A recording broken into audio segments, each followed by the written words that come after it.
Alrighty, so there I was, sitting in the bathroom, didn't have a magazine to read, I'm looking around, and I noticed this bag of Epsom salts, and it's been sitting there forever, and I'm like, we never use it, like, what are we doing with it, why is it here? And I asked my husband about it, and he's like, oh yeah, I found that in the trash, like an unopened, brand new bag of Epsom salts. So I thought, what can we do with that? And at the street fair that was in our town a few weeks ago, one of the booths was selling those bath bombs, bath fizzies.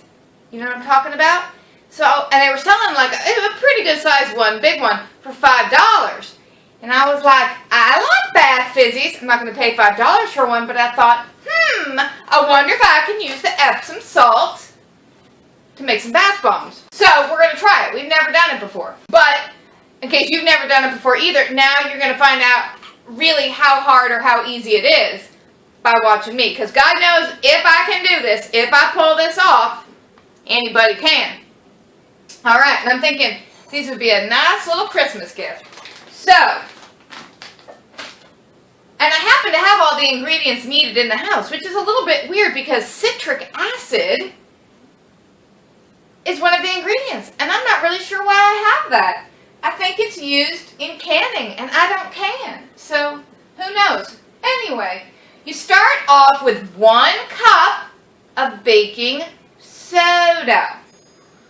That's a nice cheap ingredient, isn't it? Yes, it is. Alright, 1 cup of baking soda. Then we do half a cup of the citric acid and half a cup of cornstarch. A little bit of dust coming up from that. Half a cup of cornstarch. Spoon that in.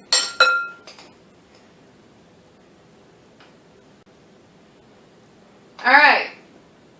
So, cup of baking soda, half a cup of citric acid, half a cup of cornstarch. Very interesting, eh? And then 2 tablespoons of your Epsom salts. I know, only 2 tablespoons of the thing I have the most of. Oh well, we'll find other ways to use it too, beyond just putting it in the tub. Alright, so 2 tablespoons are in there. We'll give it a little stir around. We don't want any lumps. A lot of the recipes call for coconut oil, which I don't have, and I figured, oil's oil. But they also say coconut oil or any oil. So we have permission. We're using olive oil because it's what we have. So we're going with a tablespoon of olive oil. And we're going to kind of like dribble it in little at a time. And then what I want to do is separate some of the mixture out. I mean, basically what you want is this powder to get moist enough that you can pack it together. I think kind of like a moist, coarse sand is what I'm thinking. And I'm going to separate some out into this bowl and put some blue food coloring in it. And then the bath bombs I'll try to make like, kind of like stripy. Like white and blue stripy kind of is what I'm thinking. Alrighty, so we have our olive oil. It's already dribbling in. And we'll just stir it in little by little as we dribble, dribble, dribble. Oh my God.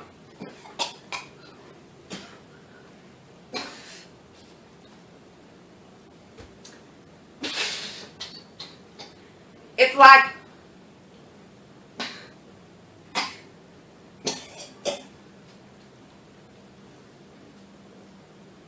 there's like a dust rising from this. Okay. Now you're supposed to use some sort of essential oil because you want your bath bomb to have like this delightful, delicious smell. I don't tend to have a whole lot of essential oils lying around the house, as you can imagine.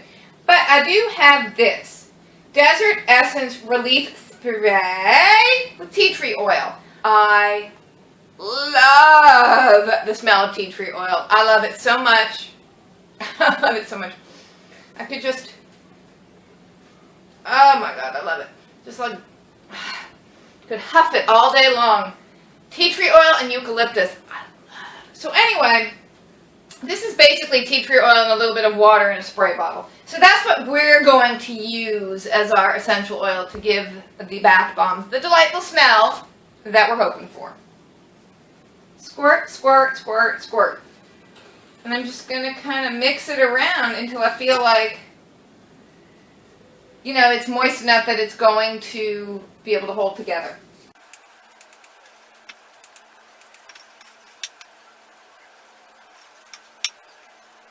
It's getting there.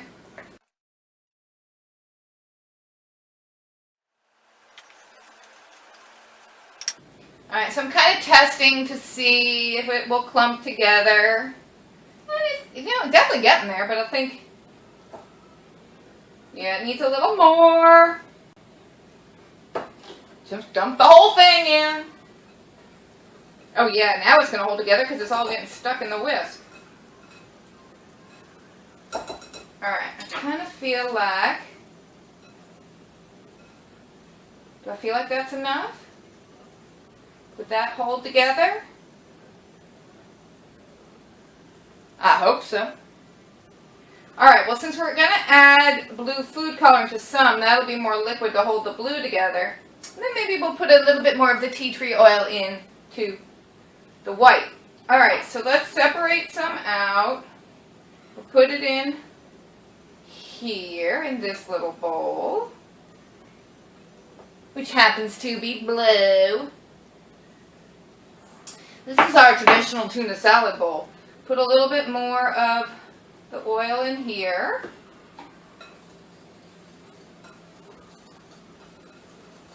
Alright, so I think that will be good. I think. Get it all mixed. Alright, then, so much of it on the floor already. Alright, then I'm going to put a little bit of this food coloring. This isn't just regular, you know, like the watery food coloring. This is like a more condensed gel, so I don't want to put too much in, because I'm afraid that it'll make the bath water so blue that anybody in it's going to come out blue. That would just be what I would do, is make bath bombs so powerful in color that they dye a person a blue. Stir that around. I'm going to mix it with my hands, because I think I can do it faster since I'm using too small a bowl. And you want to mix it pretty quickly, I think, because you don't want just one kind of big clumpy blob of blue. It's making a nice color. I'll show you in a second. Be patient. That's what I'm going to look like after the bath, I think. All right, there you go. That's some nice blue. I have my helper here now for the really tricky part. I don't have a formal bath bomb mold, but I have this packaging here from a toy the kids got recently, and I thought I'll use that as my bath bomb mold and like smush it together, and hopefully that'll work. So what we're gonna do? Hold on. It's going to be some white and some blue together. We're going to make layers. So what we're going to do is we're going to put a little bit of white in, and then a little bit of blue. Can I do some? Yeah. And a little bit of white. And you really want to pack it in there really, really, really firmly. And a little bit of blue. And then a little bit of white. And a little bit of blue. And a little bit of blue. Alright, so keep filling it and packing it in, but you want it a little overfilled, because then you're going to do the other half and smush them together really hard. Yeah. Smush, smush, smush. Alright, little blue. You're going to fill both molds, pack them down really hard, and then we're going to push them together. Can you do a different pattern, like blue, white? Yeah, you can do any pattern you want.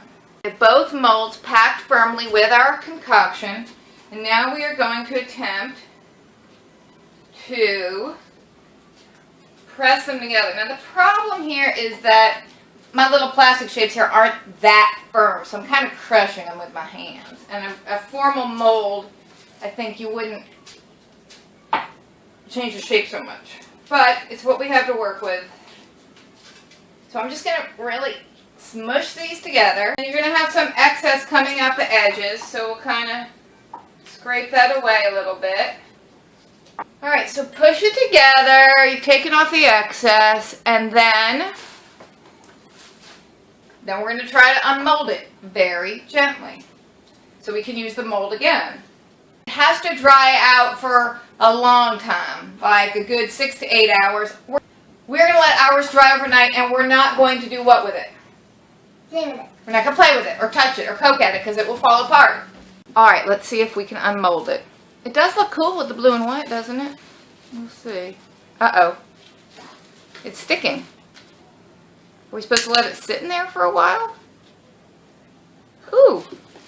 Well, it kind of came out. I think ours might be too moist. I think I put maybe too much of the oil in. Yeah, or maybe it's... I'm going to scrape around the edge to make it smooth. Alright, so there's our first bath bomb. We're going to put it to dry. Hopefully it'll work. It's not completely beautiful and perfect.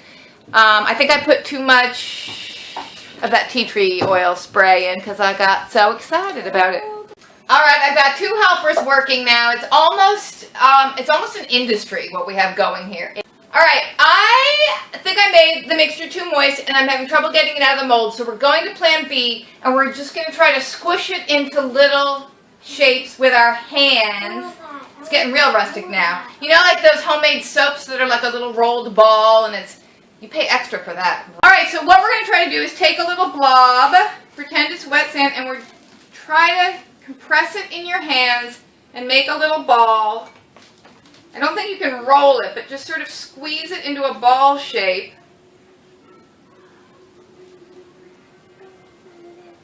And then you have a little mini bath bomb, oh so rustic, oh so beautiful, in the blue and white colors, and we'll put that to dry with our big one over there. I can't wait to see if they really fizz. Here, Mommy. Thank you, girl. What a great crafty project. Alright, here they are, your handmade, handcrafted, hand-molded, rustic, delightful smelling tea tree oil bath bombs. I'm going to put them up high somewhere, secret and hidden now, so that they can dry in peace overnight. And then tomorrow we will see how they do in the tub. Alright, here we are the next day with our bath bombs. They're all dried out. They're hard as a rock. Alright, girls, it's time to test out the fizzies. Alright, go ahead. Whoa, it's fizzing in your hand. Neves, where'd yours go? Oh, it's fizzing way down under? Fizzing. Fizzing! So that's how bath bombs do that. Yours is really fizzing, Nevie. Look how much that's fizzing. Alright, girls, so you think this was a successful craft activity? Yeah. Do you like fizzies? Yeah.